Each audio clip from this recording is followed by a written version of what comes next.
ఓ పెద్ద సందేహం ఏంటంటే మొన్న మధ్యన గుర్తుంది కదా, వరుసనే వివాదం అయింది. భారతదేశంలోకి వచ్చిన కొంతమంది రష్యా బ్రోకర్లు ఇక్కడ ఉన్నటువంటి మన బ్రోకర్లను పట్టుకుని రష్యాలో ఉద్యోగాలు ఉన్నాయి, $1,000 $3,000 $4,000 జీతం వస్తుందని చెప్పి అక్కడ ఉద్యోగాల ఆఫర్ అని చెప్పారు. 10th క్లాస్ చాలు, 10th చదవకపోయినా పర్లేదు, 8th చదివినా పర్లేదు, సైన్యంలో సహాయకుల పోస్టు అంటే అక్కడ సైన్యానికి భోజనాలు అవి తీసుకెళ్ళివ్వడం, మంచినీళ్ళు అది ఇవ్వడం లాంటి పోస్టులు అని చెప్పేటప్పటికి మన వాళ్ళు చాలామంది వెళ్ళిపోయారు.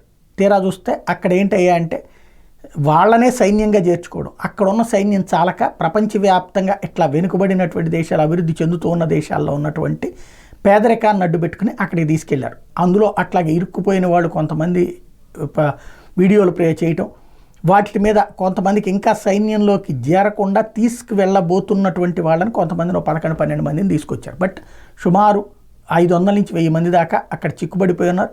వాళ్ళు అగ్రిమెంట్ మీద సంతకం చేశారు కాబట్టి వాళ్ళు సైన్యంలో పనిచేస్తున్నారు, కొంతమంది చచ్చిపోతున్నారు కూడా.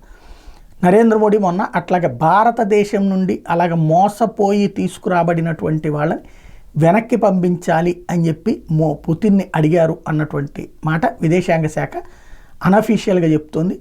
తద్వారా మోడీ మాటకి పుతిన్ కూడా గౌరవించారు. అక్కడ ఉన్న వాళ్ళ త్రివిధ దళాల వాళ్ళని అడిగారు, భారతీయులు ఎవరెవరు మన దగ్గర పనిచేస్తున్నారు, వాళ్ళతో ఒక స్టేట్మెంట్ తీసుకోండి, యుద్ధంలో కొనసాగుతారా లేకపోతే వెళ్ళిపోతారా, వెనక్కి వెళ్ళిపోతాం అన్న వాళ్ళని వెనక్కి పంపించేద్దామని చెప్పారు అన్నటువంటి మాట వినబడుతోంది.